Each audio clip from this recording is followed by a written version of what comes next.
भुगतान शेष को दूर करने के उपाय कौन कौन से होते हैं? तो मौद्रिक उपाय होते हैं और गैर मौद्रिक उपाय होते हैं। भुगतान शेष किसी देश के एक निश्चित समयावधि में अन्य देशों के साथ दृश्य और अदृश्य मदों के लेन देन का आर्थिक ब्यौरा भुगतान शेष। भुगतान शेष क्या है? इसके पहले लेक्चर में हम लोगों ने पढ़ा कि भुगतान शेष क्या है, भुगतान शेष व्यापार शेष में क्या अंतर होता है, भुगतान शेष की कौन सी मदें होती हैं और भुगतान शेष में असंतुलन के कितने प्रकार होते हैं, असंतुलन के क्या कारण होते हैं। और आज हमारा जो टॉपिक है वो टॉपिक है भुगतान शेष असंतुलन दूर करने के उपाय। जो भुगतान शेष में जो असंतुलन उत्पन्न हो जाता है उस असंतुलन को किस प्रकार से दूर किया जाए। पहला जो उपाय है वो है मुद्रा संकुचन। मुद्रा संकुचन वह स्थिति है जिसमें मुद्रा की कीमतें, मुद्रा का जो मूल्य है वो बढ़ जाता है और मुद्रा का मूल्य बढ़ता है तो वस्तु की कीमतें घट जाती हैं। अर्थव्यवस्था में मुद्रा की जो मात्रा है उसको किसी भी प्रकार से यदि रोक लिया जाए, यदि कम कर दिया जाए तो बाजार में मुद्रा की maत्रा कम हो जाएगी। मुद्रा की मात्रा जब कम हो जाएगी तो वस्तुओं की कीमतें भी कम हो जाएगी।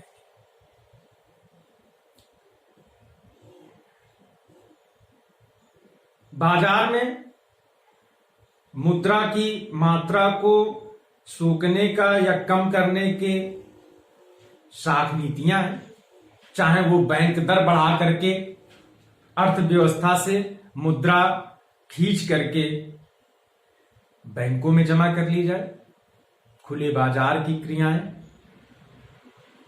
बैंक दर बढ़ा करके repo rate, reverse repo rate, इस प्रकार के जो अस्त्र हैं बैंक शाख नियंत्रण के, उनका प्रयोग करके कैश रिजर्व रेशियो,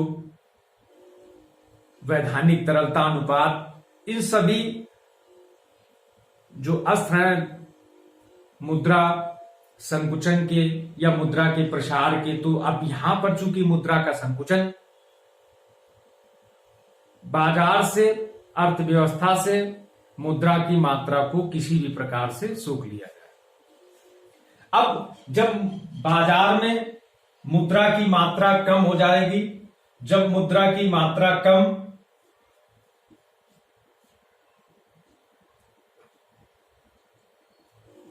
जब मुद्रा की जो मात्रा है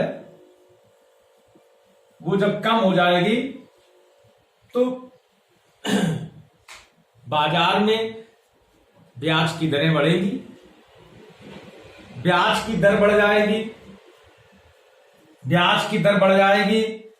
ब्याज की जब दरें बढ़ जाएगी तो अर्थव्यवस्था में कर्ज लेना कम हो जाएगा और जो लोगों के पास धन है वो भी बैंकों में जमा हो जाएगा। लोग कम खर्च करेंगे, लोगों के खर्च जो है, मांग कम हो जाएगी, वस्तुओं की मांग कम हो जाएगी। वस्तुओं की मांग कम हो जाने से वस्तुओं की कीमतें कम हो जाएगी। मांग कम हो जाने से आयात जो है वो कम हो जाएगा। आयात कम हो जाने से जो देनदारी है, देनदारी कम हो जाएगी। देनदारी कम हो जाएगी।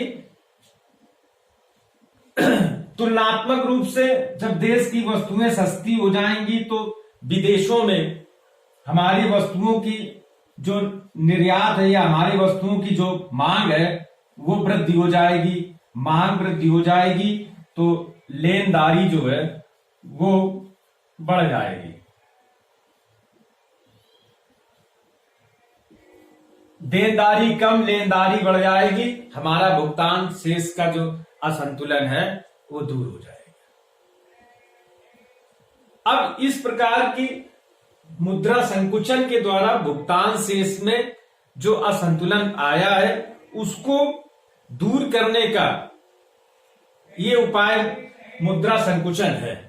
किंतु ये कब प्रभावी होगी या इस मुद्रा संकुचन से हमें लाभ कब होगा, तो इसके लिए दो शर्तें हैं। अब इसमें पहली शर्त है कि जो देश की वस्तुएं हैं, जो देश की वस्तुएं हैं उनकी आयात की मांग लोच कैसी है। जो आयात है, आयात की मांग की लोच, इसका बड़ा प्रभाव पड़ता है। आयात की मांग की लोच, यदि हमारे देश की जो वस्तुएं हैं विदेशों में जो मंगाई जा रही हैं, यदि उनमें बेरोजगार है, तब तो हमारे जो आयात है, जो हमारा निर्यात है, एक देश का जो निर्यात है,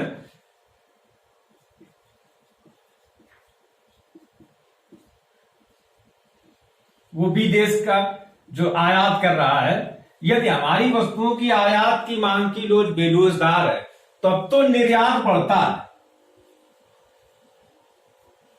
इधर हमारी वस्तुएं कम हो गई, सापेक्षिक रूप से हमारी वस्तुएं भी कम है, मूल्य है इनका कम, और आयात की जो मांग की लोच है वो बेरोजगार है, तो वो हमारी जो आयात है हमारे, वो जो निर्यात है उसमें वृद्धि हो जाएगी।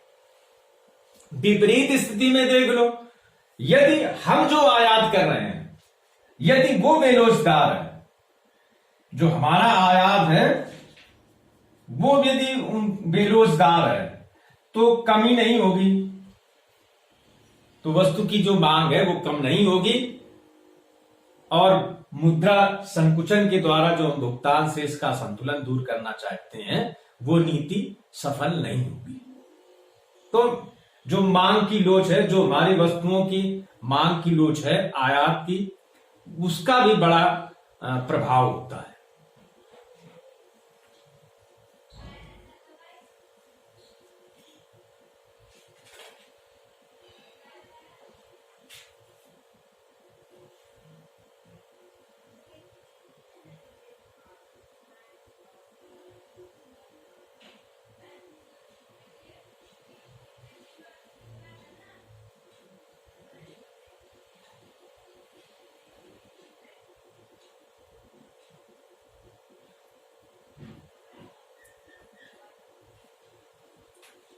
दूसरा क्या है कि जो विनिमय दर है हमारा, मुद्रा संकुचन का एक प्रभाव यह भी होता है कि विनिमय दर में भी परिवर्तन हो जाता है, और विनिमय दर में परिवर्तन का प्रतिकारी प्रभाव भी होता है। तो इस प्रकार से जो मुद्रा संकुचन के द्वारा भुगतान शेष को असंतुलन को दूर करना कठिन हो जाता है। मुद्रा संकुचन भुगतान शेष असंतुलन दूर करने के लिए इसको एक इस प्रकार से भी, चूंकि जो विकासशील देश हैं,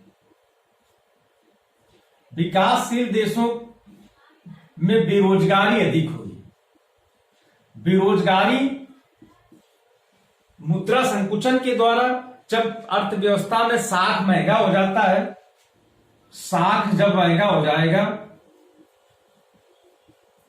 तो उत्पादन जो होता है वो हतोत्साहित होता है, क्योंकि जो पूंजीपति, जो उद्योगपति है वो महंगा साख लेना पसंद नहीं करते हैं, क्योंकि लागत बढ़ जाती है। जो पहले से ही उन्होंने साख ले रखा है उसकी ब्याज दरें बढ़ जाती हैं, लागत बढ़ जाती है, उत्पादन कम होने लगता। अब उत्पादन कम होने से इसका एक प्रभाव यह भी होता है कि रोजगार कम सृजन होता है, रोजगार कम हो जाते हैं।